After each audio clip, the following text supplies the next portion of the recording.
Feminist activities spontaneously emerged in the 1980s post-Mao China. In the past decade, since the Fourth UN Conference on Women, Chinese feminist activism has developed quite rapidly in terms of its scope and organizational building. The China side of the Global Feminisms Project mainly focuses on recording the development of major feminist non-governmental organizations. These NGOs have played prominent roles in advancing women's interests and consciously made efforts to build feminist organizations. A few officials of the Women's Federation are also among our interviewees, as the relationship between the Women's Federation and NGOs, as well as the transformation of the Women's Federation, are important concerns to Chinese feminists. Here, we highlight both feminist strategies in mainstreaming gender and feminist activism to empower women at the grassroots level. Chen Mingxia is a researcher at the Institute of Law of the Chinese Academy of Social Sciences. She is one of the founders of the Chinese Anti-Domestic Violence Network, the largest organization of the kind in China, and the current president of this organization. Take, for instance, our Anti-Domestic Violence Project. From June 2000, we have worked on this project. This project encompasses 15 small projects. One, for example, is an oral history, and another concerns legislation. I do not work on the oral history project. This is one of our projects that fall under the umbrella of the larger Anti-Domestic Violence Project. They interview women for this project. In the interview process, the interviewer and the woman who is the victim of domestic violence reflect on her experience of violence together. In the meantime, the conversation enables the interviewee to reclaim her rights.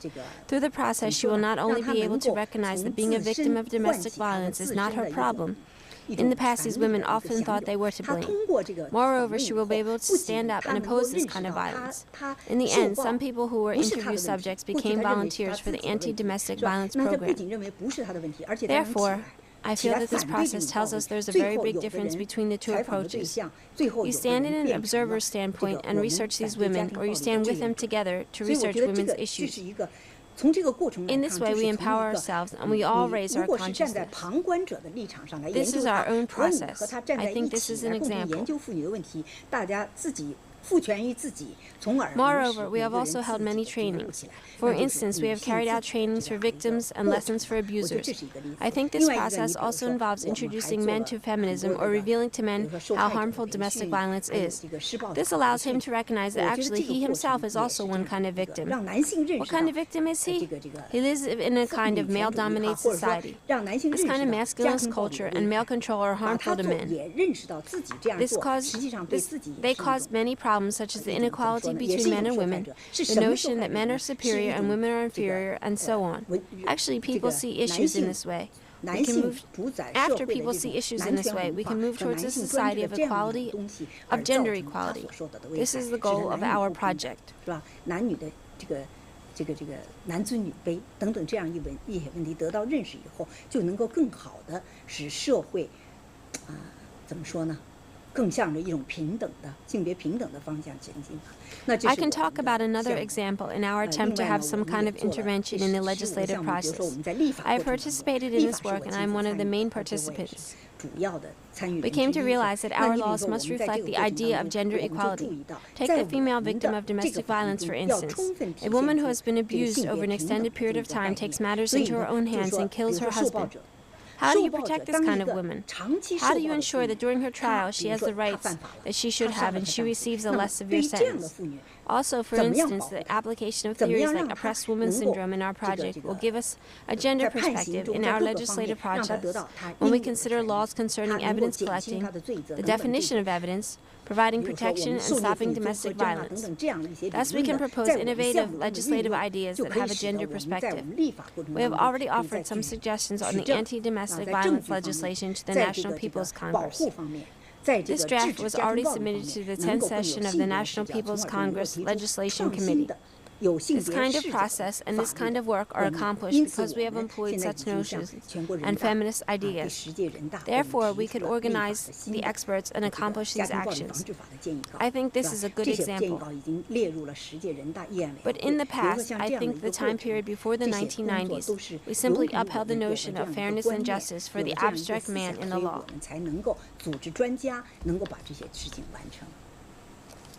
我想这也是个例子吧。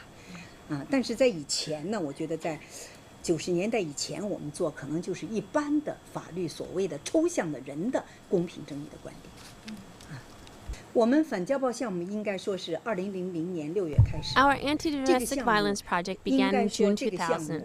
I could be considered one of the initiators of this project, but I was not the earliest organizer. I think that the initiator of this project was a group, which was composed of several people. Our initial participants were many people from different organizations. This brought together experts and scholars from the fields of philosophy, the law, sociology, social workers, medicine, journalism, psychology, and so on. The people in charge of each subproject were either scholars above an associate professor's rank or women activists. We gathered together to do this work of opposing domestic violence, which is carried out in 15 sub-projects. This project currently has already entered its second stage. I was a coordinator in the first stage. The so-called coordinator is the person who coordinates all of the various people's efforts. Therefore, I feel that these projects were all very good, but I do not want to talk about what I, as an individual, have done, because as I said earlier, the founders of this project were a collective, and there were several NGOs participating as well. From the very beginning, we all felt that it was very important to emphasize coalitions between various NGOs. Many NGOs have joined in our network. We currently have already developed our network members in 24 provinces, cities, and autonomous regions throughout the country. Our network members include the Women's Federation, members of the Association of Legal Studies, research institutions, and even members from local communities such as the local police station, Public Security Bureau, and the Bureau of Civil Affairs. Therefore, such a wide network system certainly has a very good influence on many levels of society. Liu Bohong is a researcher and the assistant director of the Women's Studies Institute of the All China Women's Federation. She has been the coordinator and leading participant of many feminist projects, both in and outside the Women's Federation system. I think in terms of Chinese cultural tradition, which includes academic policies and ideological control, China really has a unique history and its own special characteristics. China is not a Western democratic country. It is a socialist country where the party leads everything. Based on these circumstances, no matter if it is feminism or gender egalitarianism, in China, this kind of work needs scholars who have conscience, ideas, and intelligence, and who can make strategies and ways of operating based upon our national conditions within a scope of what the government and society will accept. Scholars have many ideas and suggestions, and everybody probably uses all kinds of different methods, and thus the results may also be different. As for me, I'm the vice president of the All China Women's Federation Research Institute.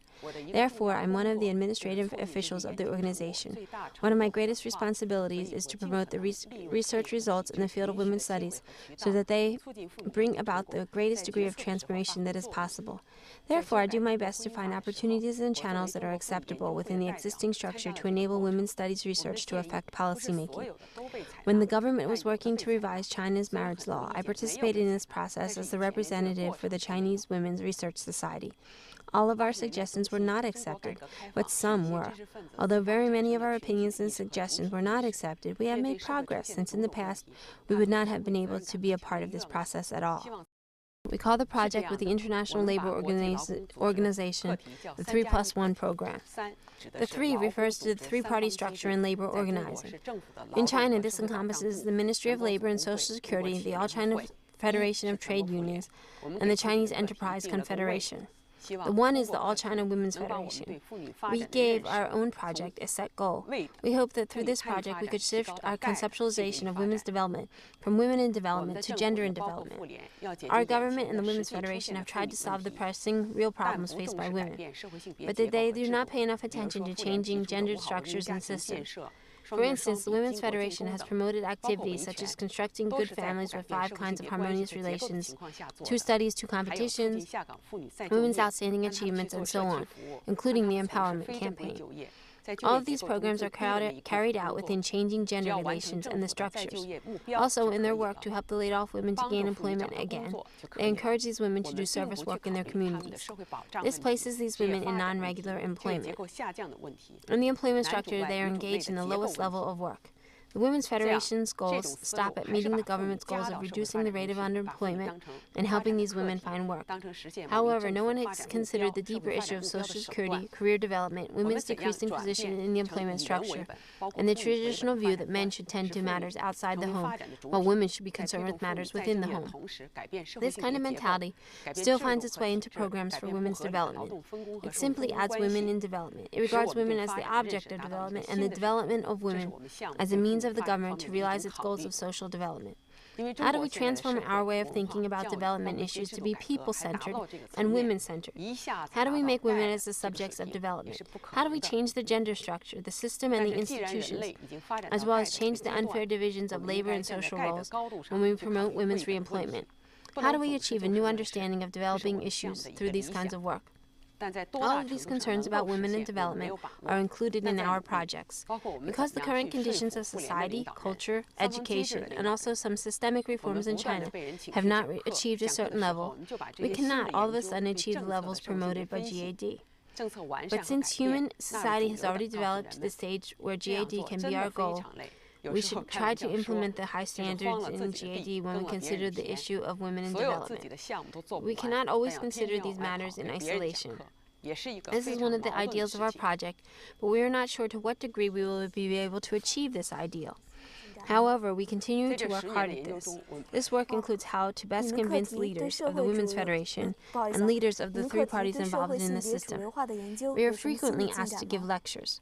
When we give lectures, we introduce our new research on such topics as how to use gender to analyze policies, how to change and improve policies, and how to bring gender into the mainstream, etc. This work is extremely tiring. Sometimes I will jokingly say, this work is like leaving your own land uncultivated while plowing the fields for others. What I mean is that we do not have the time to complete any of our own projects, but every day we still have to go to give lectures. Sometimes this conflict is indeed a problem. Gao Xiaoxian is the Secretary General of the Shanxi Research Association for Women. This organization has focused on promoting rural women's development. In 1996, we started to carry out some projects. Especially after we carried out rural development projects, we entered into the development area. I think in the development area and providing services, our organization was different from the majority of organizations. Most people in our organizations were scholars who had the ability to do research. We carried out our research. In terms of methodology, we called our research action research. I learned it from feminist methodologies.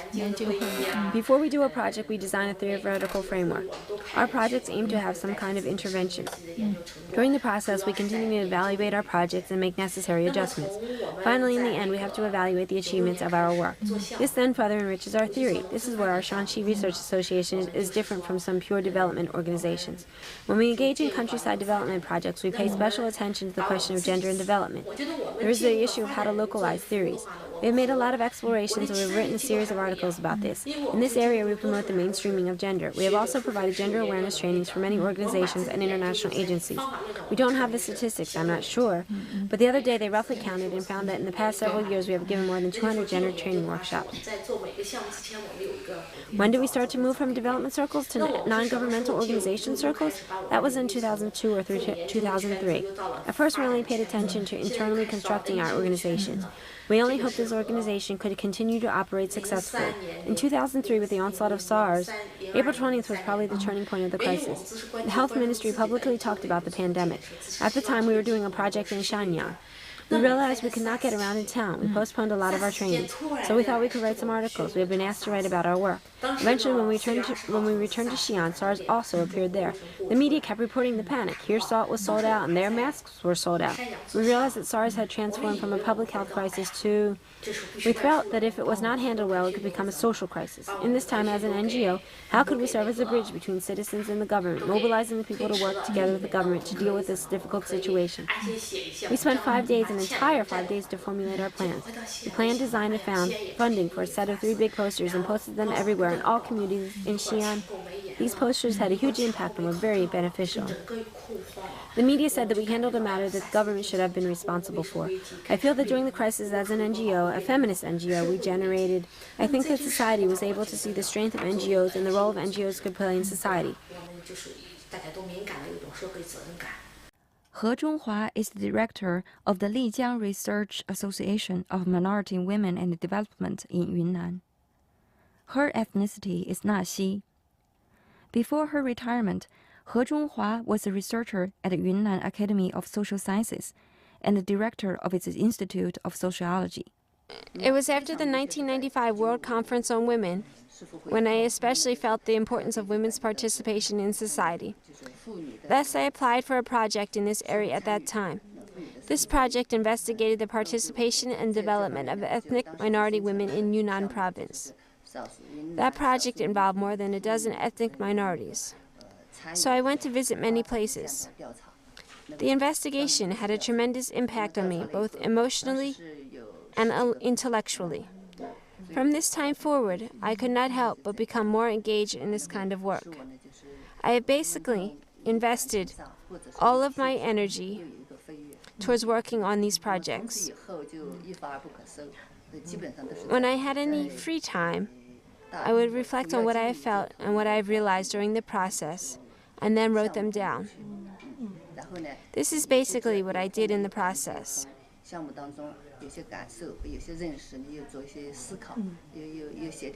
For these 2 years, I have become more involved in these processes. I have also personally developed where I came to understand that we should not consider ourselves as the Messiah. Instead, we should share achievements, experiences, and hardship with our sisters. I feel that we must look at things from their perspective. We should not be condescending, right? This is extremely important. I really think that this is extremely important for my research. I have learned a lot in this aspect. In the last 2 years, I participated in the American Nature Conservancy's Photo Voice project. As for the original intent of the Photo Voice project, it attempted to... The American Nature Conservancy and the Yunnan provincial government collaborate to form a nature protection plan for the Three Rivers area of the northwestern Yunnan. This area was especially precious because of the diversity of animals and plants and its dense multiplicity of cultures. Many things that have already vanished in other areas of the world still exist there in terms of both nature and culture. Therefore, in order to make a plan, cameras were given to the local farmers. They decided what to take photos of on their own. We did not tell them what sort of photos they should take or should not take. We told them the goals of the project. They would speak about their thoughts, their perspective, and what they wanted to say through these pictures. After we did this, in my gender perspective, I felt this was a part of women's capacity building.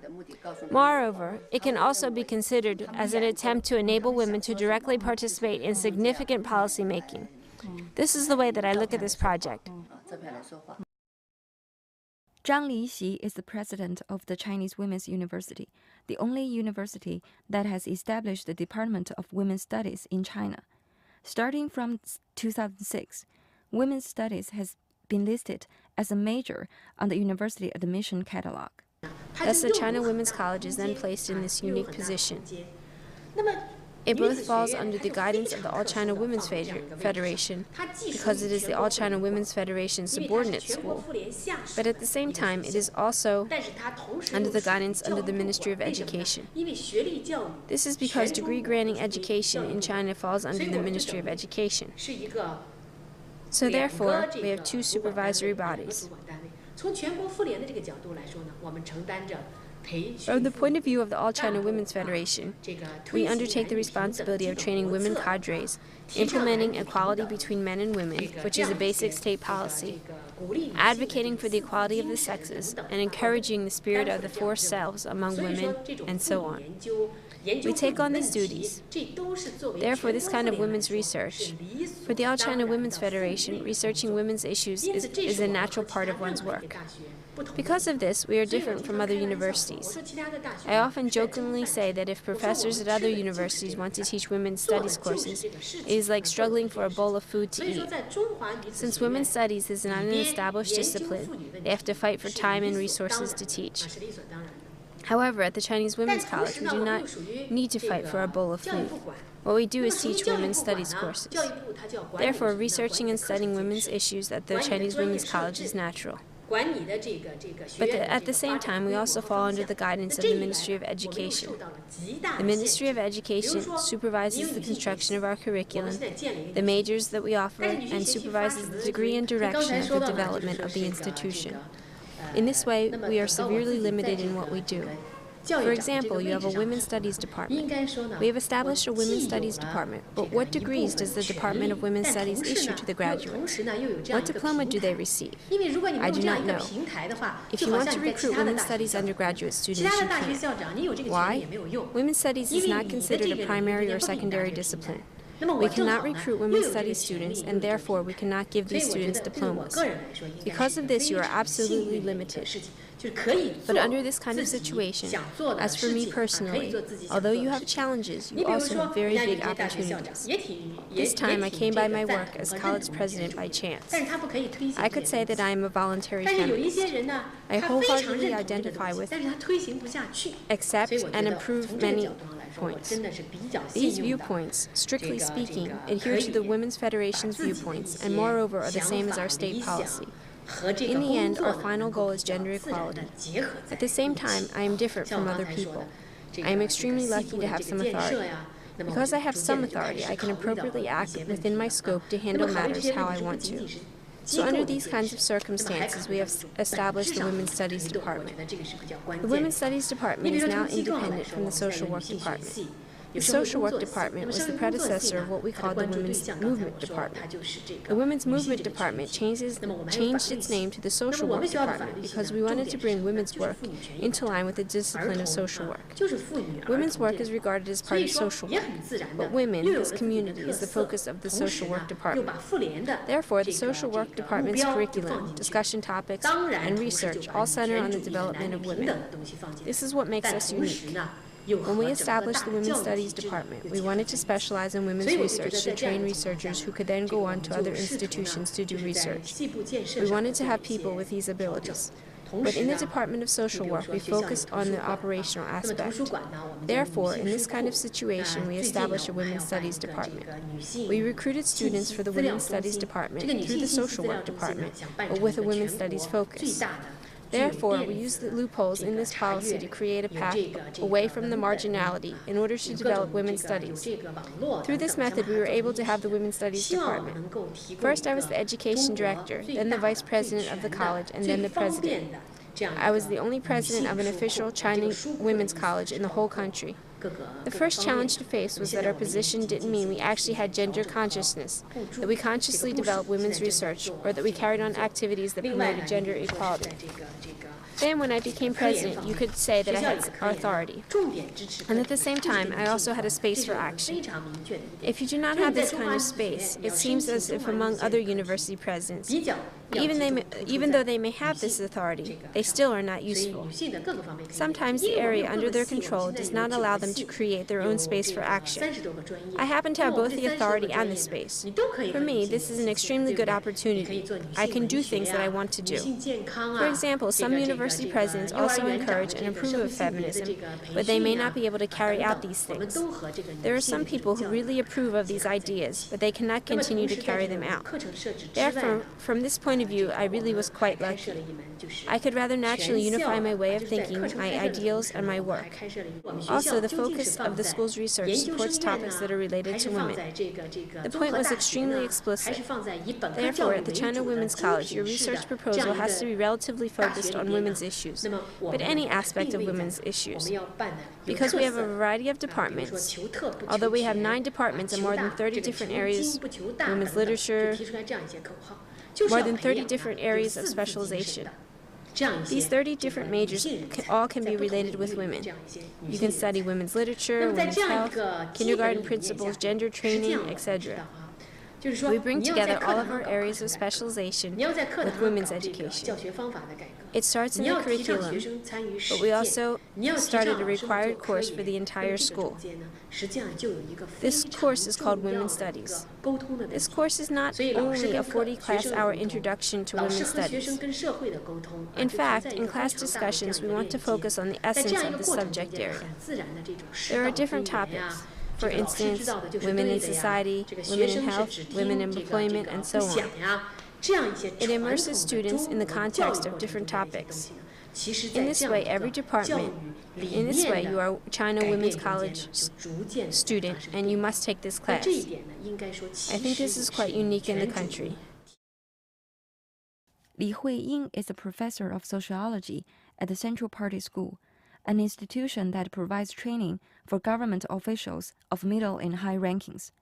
There, she is the key figure creating curriculum on women and gender. In reality, what we use is the concept of gender. Actually, we use feminist discourse in our trainings for the Central Party School's leading cadres. This goal was reached in this way. I realized through this process that you can accomplish things by taking the initiative instead of passively waiting for others, for orders. Working in this way will bring life some very fresh things. You could change yourself into a much more proactive person, a person with agency.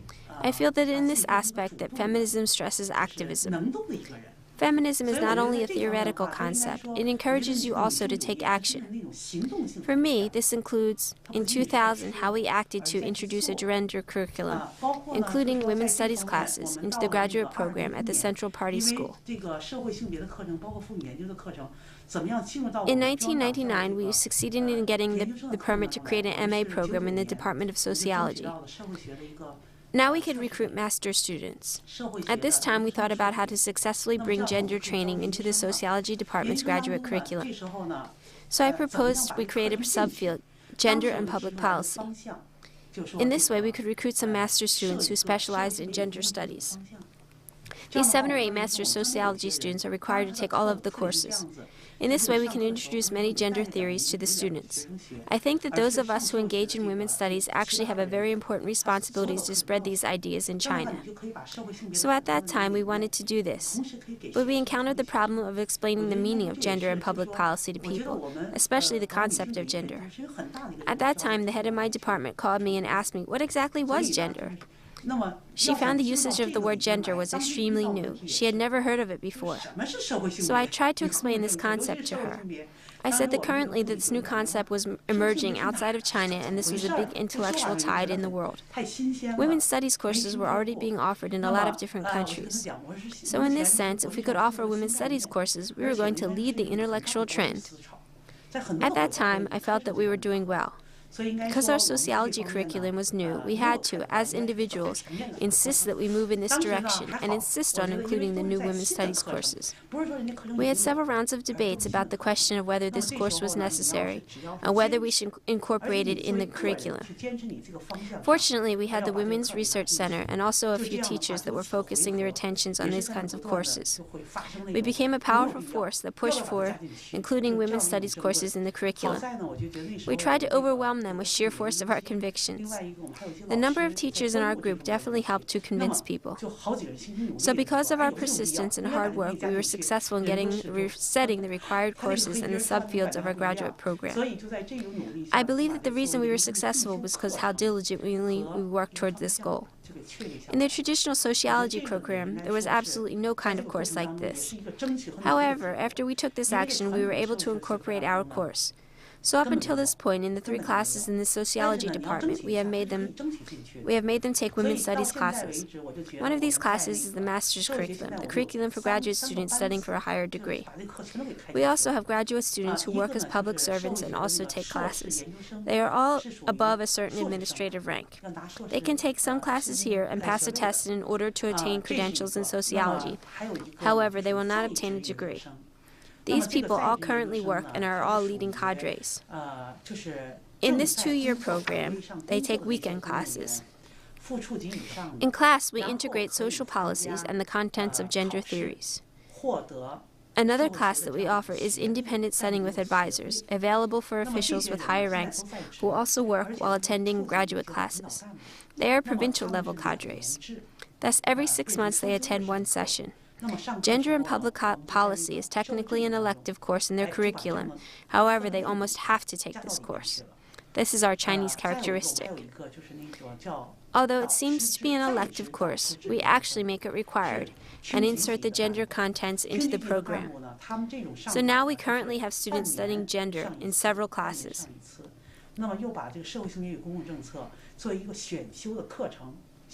So I think that we are integrating research and teaching like this. During this process, a lot of, well, you're facing this kind of situation. On the one hand, in order to understand what gender is and what feminism means, you have to skim through a large amount of foreign books and materials. On the other hand, you have to consider the best way to present this information so that Chinese students will accept these ideas. What exactly is the situation in China? Gender theories are always located where Chinese and Western culture collide with each other. Thus,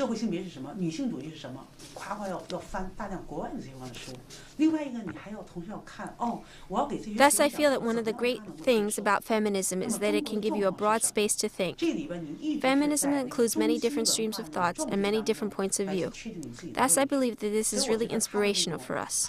In terms of the concept of gender, I think it can be analyzed on many different levels. Discussion of gender often brings about the question of whether you can bring these Western ideas to the Chinese situation. I believe that it is absolutely necessary to bring some of these international feminist ideas into Chinese culture. Especially important are the foundational theories and the basic methods. By theory, I do not mean Western theories. Associating theory with the West is, well, this way of thinking itself already treats China as isolated. In reality, feminism in the Third World, in developing countries, is very popular. I am talking about this kind of internationalized feminisms. In the past, feminism has actually theorized experiences of women in many different countries. I believe that in this sense, feminism is very open, and feminism itself is constantly developing and changing. When you come to know these theories and then teach them in a class, you should not only teach others ideas as they are. It is better to take these ideas and make them relevant to the Chinese situation. So when we teach feminism, we always need to consider how to meld the two together and how to decide what to teach. Moreover, currently, as feminism develops in China, this also involves rethinking Western feminisms.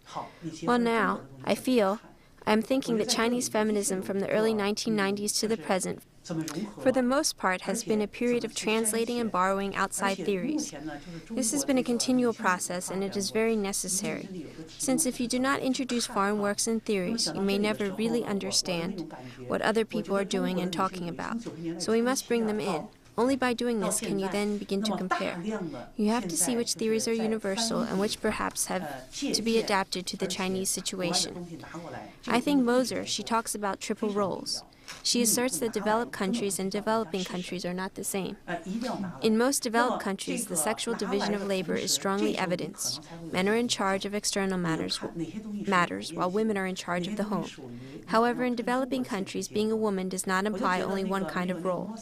Most of these women do not only stay in the home. Women in the Chinese countryside are definitely like this.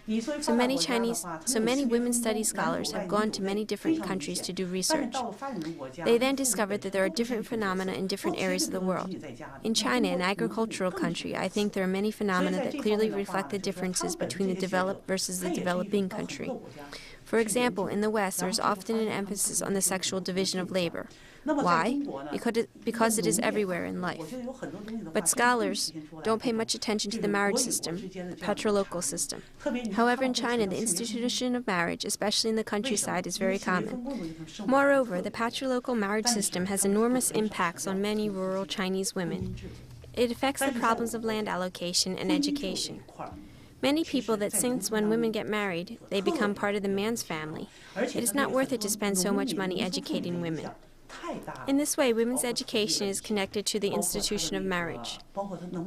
If you look at Western feminist theories, they do not often address some of these issues, since generally the man and woman form a family separate from both sides. In addition, in most Western countries, the urban population is very large, while the population of the country has shrunk greatly. However, China's population is still largely rural. Thus, we face different problems or issues than these Western countries. So I think during this process, you can see that while we are borrowing from the experiences of others, we are not mechanically imitating these other countries. Instead, we take these concepts and ideas to analyze and understand